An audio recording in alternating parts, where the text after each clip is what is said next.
Hello दोस्तों, YouTube channel maths by Bablu sir में आप लोग का स्वागत है। आज हम लोग समानुपाती और व्युत्पानुपाती संबंधी डिस्कशन करेंगे। पहले हम लोग उसकी बेसिक देखेंगे, फिर हम लोग उसकी क्वेश्चन को डिस्कस करेंगे। तो सबसे पहली बात है कि समानुपाती कहते किसको है। समानुपाती का एक दूसरा नाम है अनुक्रमानुपाती। तो समानुपाती जो दो राशि का संबंध होता है, एक जितना अनुपात में बढ़ता है दूसरा भी उतना ही अनुपात में अगर बढ़ता है तो उसे हम लोग समानुपाती कहते हैं। जैसे आप लोग समझने के लिए बात कीजिए, यदि 5 केजी किसी सामान का दाम 20 रुपया है, अगर आप 10 केजी सामान लीजिएगा तो दाम कितना लगेगा? 40। अगर 15 केजी सामान लीजिएगा तो दाम कितना लगेगा? मूल्य कितना होगा? 60। आप गौर कीजिए, इसको दोगुना किए तो मूल्य भी दोगुना हो गया। अब आपने सामान को तिगुना किए तो मूल्य भी तिगुना हो गया।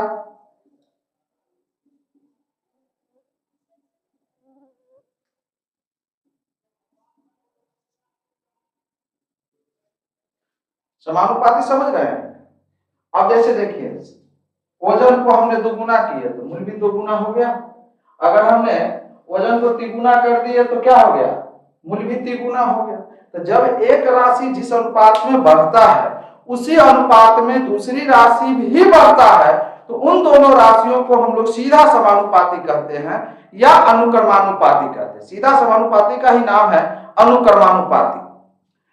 मतलब है इसका बेसिक कॉन्सेप्ट हम लोग देखेंगे। पहले तो सीधा समानुपाती कहते किसको है, कैसा होता है रिलेशन, समझ में आ गया होगा। व्युत्पानुपाती क्या होता है? तो व्युत्पानुपाती में एक राशि जिस अनुपात में बढ़ता है दूसरी राशि उसी अनुपात में घटता है। एज पर एग्जाम्पल आप लोग बेहतर समझ सकते हैं, जैसे आप लोग 1 महीना के लिए राशन लाते हैं अकेले के लिए तो 30 दिन चलता है। अगर मान लीजिए एक आदमी और आ जाए तो 15 दिन चलेगा। तो मतलब क्या है, आदमी बढ़ गया तो खाने का दिन घट गया। इसका मतलब वो दोनों क्या है? व्युत्पानुपाती है। यानी एक राशि के जिस अनुपात में मान बढ़ता है दूसरी राशि का अनुपात उसी मान में घट जाता है तो उसे हम लोग व्युत्पानुपाती कहते हैं। फिर इसका हम लोग समानुपाती और व्युत्पानुपाती समझ गए। व्युत्पानुपाती का ही एक दूसरा नाम है विलोमानुपाती। फंसना नहीं है, व्युत्पानुपाती को हम लोग क्या कहते हैं? विलोमानुपाती। इसकी थोड़ी बेसिक कॉन्सेप्ट समझते हैं, हमने परिभाषा समझाने की कोशिश की है और उसके बाद क्वेश्चन पे आएंगे।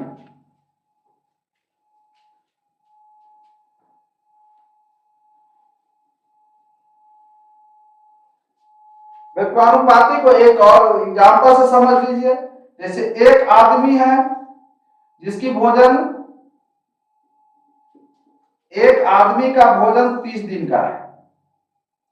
अब आदमी को हमने दुगुना कर दिया। ये प्रैक्टिकली आप लोगों को लॉग पर भी पता होगा। तो दिन कितना हो जाएगा? मान लीजिए डी है, दिन है और ये आदमी है। डी से मतलब दिन और आदमी है। अब कितना दिन चलेगा? 15 दिन। आपने आदमी को दुगुना किया तो दिन क्या हो गया? आधा। अगर आपने एक आदमी और आ गए, मतलब अब आदमी 3 हो गया, तो भोजन कितना दिन चलेगा? 10 दिन चलेगा, अगर सबको समान भोजन मिलता है तो। मतलब है कि आदमी को आपने तिगुना किए तो दिन क्या हो गया? 1/3 हो गया। मतलब है कि आदमी जितना गुना में बढ़ रहा है उसी अनुपात में क्या हो रहा है? दिन घट रहा है। इसका मतलब यहां पर इस केस में आदमी और दिनों की संख्या जो होगी वह व्युत्पानुपाती होगी। व्युत्पानुपाती क्या है, सीधा समानुपाती क्या है, समझ में आ गया होगा मेरे हिसाब से। और कुछ बेसिक कॉन्सेप्ट्स देख लीजिए जो लिखते भी जाते हैं।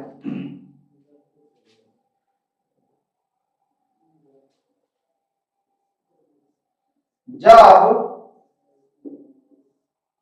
ए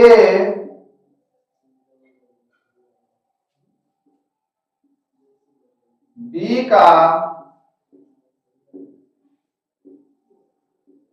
सीधा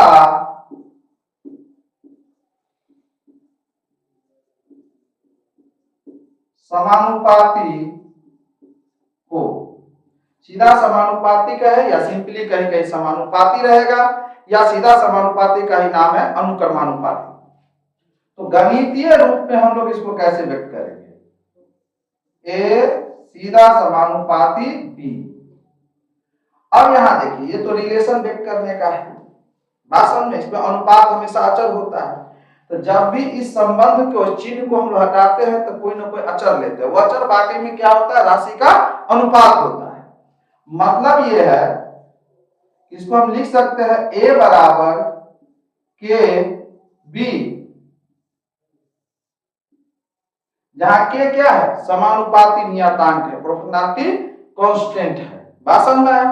अब जब कोई राशि सीधा समानुपाती होता है तो उसका अनुपात अचर होता है, बात समझे? यानी अगर सीधा समानुपाती है तो अनुपात अगर समान होता है तो हम लिख सकते हैं a1 बट्टे a2 बराबर b1 बट्टे b2। ये के खत्म हो जाएगा जब एक दूसरे को हम लोग डिवाइड करेंगे। मतलब है कि सीधा समानुपाती राशियों का अनुपात हमेशा क्या होता है? अचर होता है। इतनी बात आप लोग को कम से कम सवाल बनाने के लिए समझ लेना है।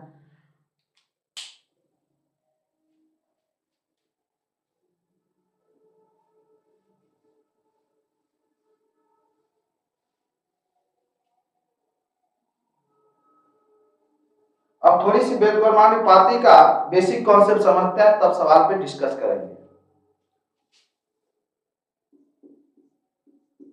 जब ए बी का व्युत्क्रमानुपाती यानी इनवर्सली प्रोपोर्शनल व्युत्क्रमानुपाती हो, जब ए बी का व्युत्क्रमानुपाती हो, व्युत्क्रमानुपाती का दूसरा नाम क्या है? विलोमानुपाती है, कहीं कहीं लिखा रहेगा। तो गणितीय रूप में आप कैसे व्यक्त करेंगे? 1/d करके। ये आपका गणितीय रूप हुआ इसी भाषा का। इसमें भी अगर इस संबंध को हटाएंगे तो इसमें भी कोई ना कोई कांस्टेंट आएगा, यानी हम इसको लिख सकते हैं ए बराबर के क्या है? समानुपाती नियतांक है, बात समझ में है? जो कांस्टेंट होता है, अचर होता है, ये के इंटू 1/b लिख सकते हैं। इस संबंध की हमको ज्यादा जरूरत पड़ेगा। और व्युत्क्रमानुपाती राशियों का क्या होता है कि गुणनफल हमेशा अचर होता है, ये हमेशा ध्यान रखिएगा। मेरी बात को समझ में आया? यानी कि व्युत्क्रमानुपाती राशियों का गुणनफल अचर होता है, यानी a1 b1 बराबर होगा a2 b2। इस पे ज्यादा क्वेश्चन बनता है और भी चैप्टर में। तो जहां कहीं भी अगर व्युत्क्रमानुपाती राशि है तो आप इसका अप्लाई कर सकते हैं। इसी क्वेश्चन में नहीं, किसी भी दूसरे चैप्टर में भी अगर व्युत्क्रमानुपाती राशि है तो आप ये अप्लाई कर सकते हैं। अब हम लोग क्वेश्चन पे आए।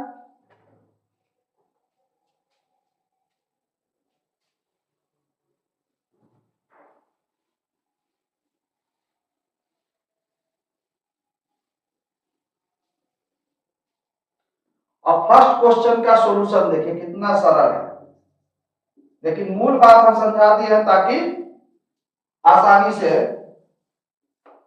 क्वेश्चन का सॉल्यूशन समझ में आए।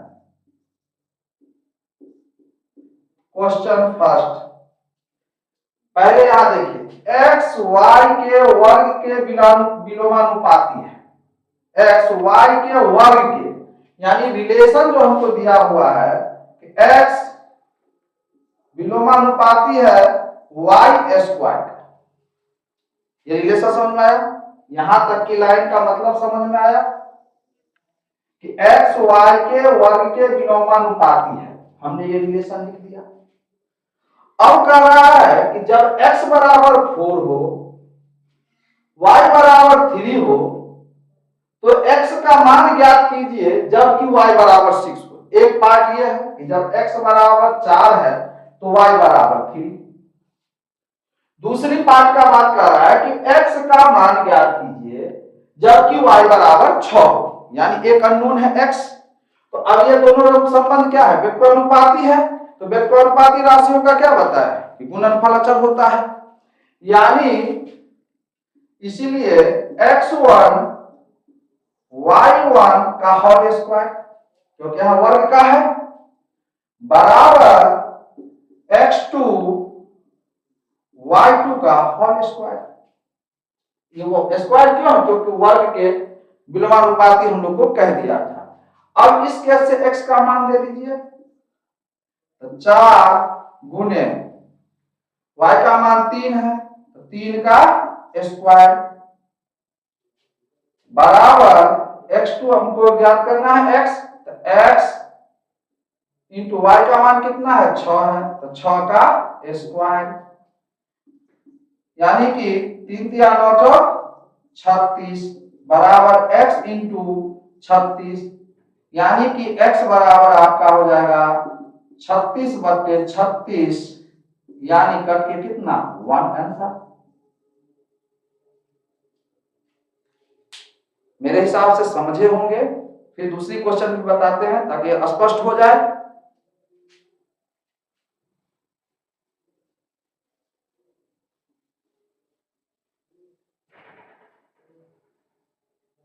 क्वेश्चन नंबर 2 को देखिए,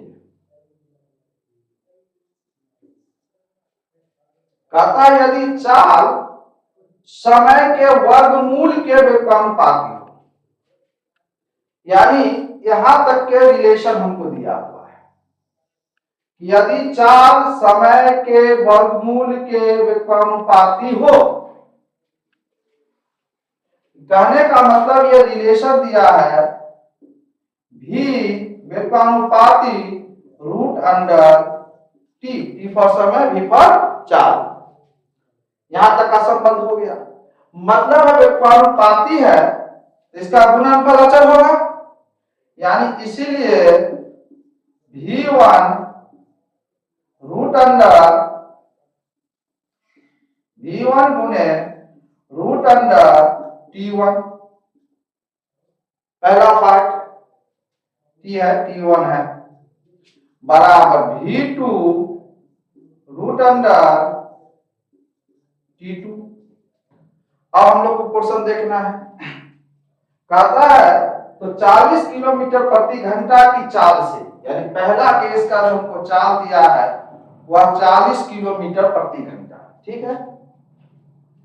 40 किलोमीटर प्रति घंटा की चाल से एक जीव किसी निश्चित दूरी को, यानी दूरी फिक्स है, अचल है, 4 घंटे में तय करती है।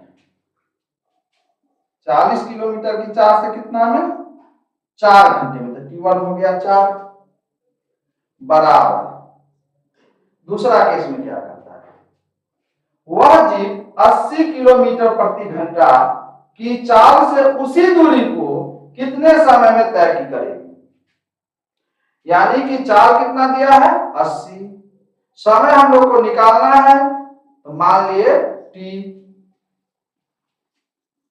यानी 40 गुने 2 बराबर 80 गुने रूट अंडर टी, 40 गुना 80, यानी रूट अंडर, एक स्टेप लिख ही देते हैं, 80 बराबर 80 रूट टी, मतलब है कि रूट अंडर टी बराबर, इधर लाइएगा तो 80 बटे, उतना समझ जाइएगा मेरे हिसाब से, 80 बस 80 कितना हो जाएगा 1, इधर लाइएगा तो कट के 1 हो जाएगा। इसका मतलब क्या हो गया कि t बराबर 1, यानी 1 घंटा। आंसर समझ में आया। तीसरा क्वेश्चन थोड़ा महत्वपूर्ण है, उसको बेसिक पहले समझेंगे, फिर शॉर्टकट ट्रिक दिखा देंगे, एक ही स्टेप में बना सकते हैं, लेकिन बिना बेसिक समझे हुए नहीं होगा।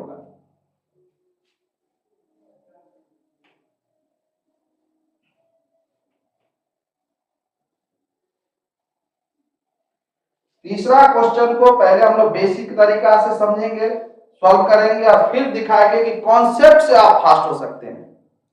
हम तो बना देंगे 30 सेकंड में, लेकिन आपसे बने तब ना, हम बहुत जल्द बना देंगे, लेकिन आप उस तरह से बना पाए इसलिए हम पूरा स्टेप इसको समझा कर तब कहेंगे कि यहां से देख लीजिए यह चीज अगर आपको निकल जाएगा तो वो चीज निकल जाएगा आसानी से। तीसरा क्वेश्चन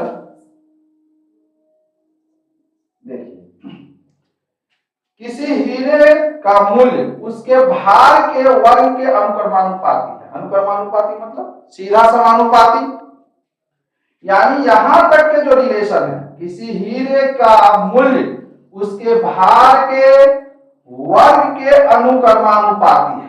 एक रिलेशन दे दिया है, मतलब है कि यदि हीरा का मूल्य P मान ले, नहीं समझने के लिए हम लिख देते हैं,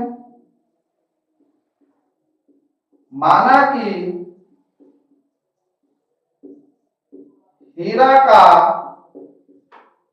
मूल्य, इसलिए लिख देते हैं दिमाग से उतर जाएगा जब P क्या है तो फिर समझाने में समझने में दिक्कत होगी। माना कि हीरा का मूल्य बराबर P तथा भार बराबर W, भार बराबर W, ये आपको समझने के लिए लिखी है। मतलब प्रश्न के हिसाब से किसी हीरे का मूल्य उसके भार के वर्ग के अनुक्रमानुपाती है, यानी कि रिलेशन दिया हुआ है हमको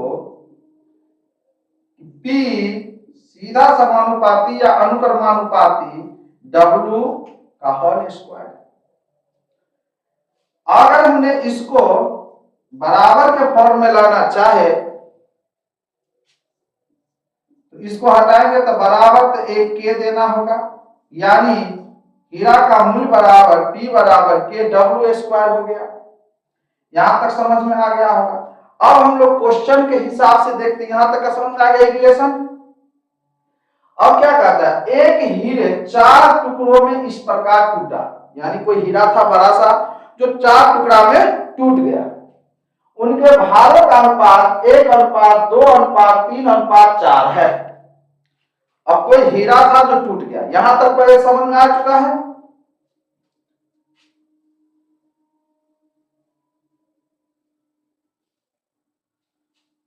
अब यहां देखिए, मान लेते हैं ये कोई हीरा है,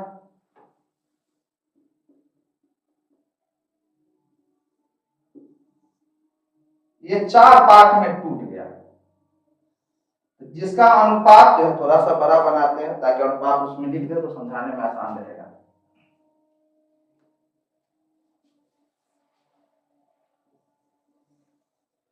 मान लीजिए ये हीरा है, अभी जो ये टूटता है 4 पार्ट में, तो चारों पार्ट का जो अनुपात है 1:2:3:4, तो मान लेते हैं एक पार्ट जो है ये है, दूसरा पार्ट जो है ये है, तीसरा पार्ट जो है ये है, चौथी पार्ट जो है ये है। अब 1:2:3:4 है, तो आपको पता है कि अनुपात से सिर्फ तुलनात्मक अध्ययन होता है, वास्तविक मान पता नहीं चलता है। तो जब इसमें हम लोग 900 से गुणा करते हैं तो वास्तविक राशि पता चलता है। तो चूंकि अनुपात 1:2:3:4 है, तो पहला भाग का अगर हमने x मान लिया,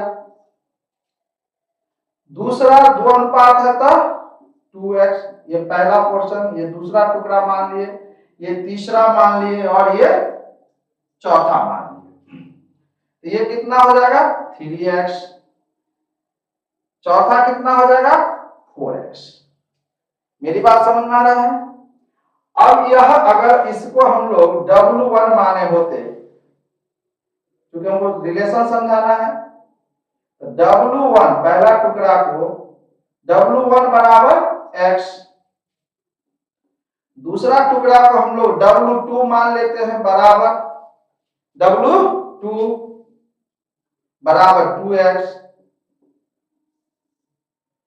W3 बराबर 3x, W4 बराबर 4x, यानी पहला टुकड़ा को हमने W1 तो W बराबर x, इतना समझ में आ गया। अब हम लोग सिस्टोमेटिक लिखते हैं। अब एक चीज पूरा समझा लेते हैं। यदि टूटने पर हीरा के मूल्य में 1,40,000 रुपए की हानि होती है। पहले जो हीरा का मूल्य था, अब ये टूट गया तो इसकी मूल्य में कमी हो गया। कितना? 1,40,000 रुपए की हानि हो। तो बिना टूटे हीरा का मूल्य कितना था? मतलब है कि ये टूटने के बाद जो चारों का मूल्य है और इसका जितना मूल्य था उससे 1,40,000 रुपया जो है कम मिला।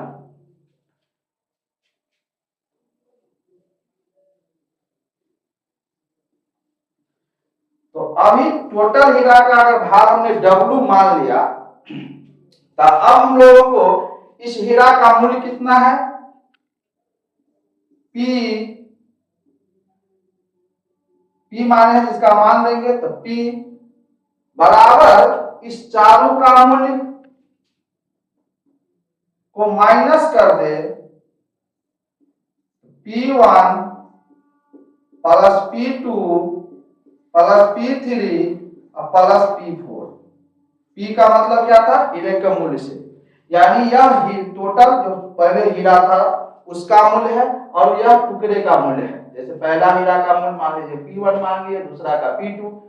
अब यही अंतर जो है उसको हानि हुआ होगा, मतलब इससे कम मिला होगा। कितना? 1,40,000। अब P बराबर आपको क्या सिखाया गया था? रिलेशन हमने लिखे हुए थे। P बराबर एक रिलेशन लिखे थे, P बराबर K W स्क्वायर, प्रश्न के हिसाब से। अब यहां देखिए, मतलब हो गया K W स्क्वायर, टोटल जो संपूर्ण हीरा था वो K W स्क्वायर माइनस उसी रिलेशन पर K W1 का स्क्वायर प्लस K W2 का स्क्वायर प्लस K W3 का स्क्वायर प्लस, जगह नहीं है नीचा लिख रहे हैं। वैसे वो दोनों क्वेश्चन तो हो चुका है।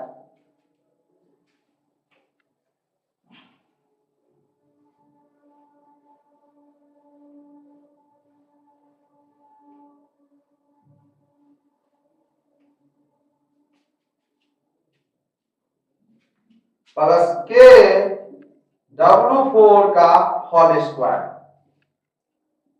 बराबर 1,40,000।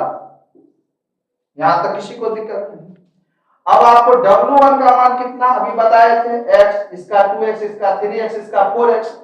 टोटल हीरा का जो भार हो जाएगा सभी का जोड़ हो जाएगा, तो 4 3 7 2 9 1 10x, सब में x माने हैं, यानी W का मान आपका कितना हो जाएगा? 10x। फिर से एक बार समझ लीजिए, जो हीरा टूटा है वही 4 भाग में है, तो हमको टोटल जो भार होगा तो सभी का योग के बराबर होगा। तो मतलब है 4 3 7 2 9 1 10, यानी कि K इंटू 10x का होल स्क्वायर। x का माने थे तो ओरिजिनल भार चाहिए था, माइनस K पहला हीरा का भार कितना फिगर में बनाए थे? x, तो K x square plus K दूसरा टुकड़ा का भार कितना है? 2x इंटू 2x का होल स्क्वायर प्लस तीसरा का तो K 3x का होल स्क्वायर प्लस K चौथा टुकड़ा का है 4x होल स्क्वायर बराबर 1,40,000 रुपया। अभी आपको ये कॉन्सेप्ट इसलिए सिखाते हैं कि डायरेक्ट हम लोग आंसर निकालना सीखेंगे, लेकिन अगर आप पूरे स्टेप नहीं समझिएगा तो वो ट्रिक तो है नहीं जो डायरेक्ट हम कुछ टाइप में रख लीजिएगा, लेकिन इतना क्लियर कर देंगे तो आपको डायरेक्ट हो जाएगा। अब देखिए यहाँ कितना हो जाएगा? 10 जानी 100, यानी 100 के x स्क्वायर। अब एक ही बात कर रहे हैं, 4 चौका 16, 3 तिया 9, 16 में कितना हो गया 25, दो दूना 4, तो 29, 1 30। यानी इसको सबको अगर आप कीजिएगा तो आपको आएगा 30 के एक्स स्क्वायर बराबर 1,40,000। अब ये दोनों को माइनस कीजिएगा तो 70 के एक्स स्क्वायर बराबर कितना 1,40,000। यानी के एक्स स्क्वायर बराबर 1,40,000 बटे 70, 7 दूनी 14 यानी 2000। यानी के एक्स स्क्वायर का मान निकल गया आपको 2000। अब आपको के एक्स स्क्वायर का निकल गया और कुल हीरा का मूल्य कितना है इतना। अब इसमें किसी टुकड़ा का भी पूछेगा तो आप बना सकते हैं।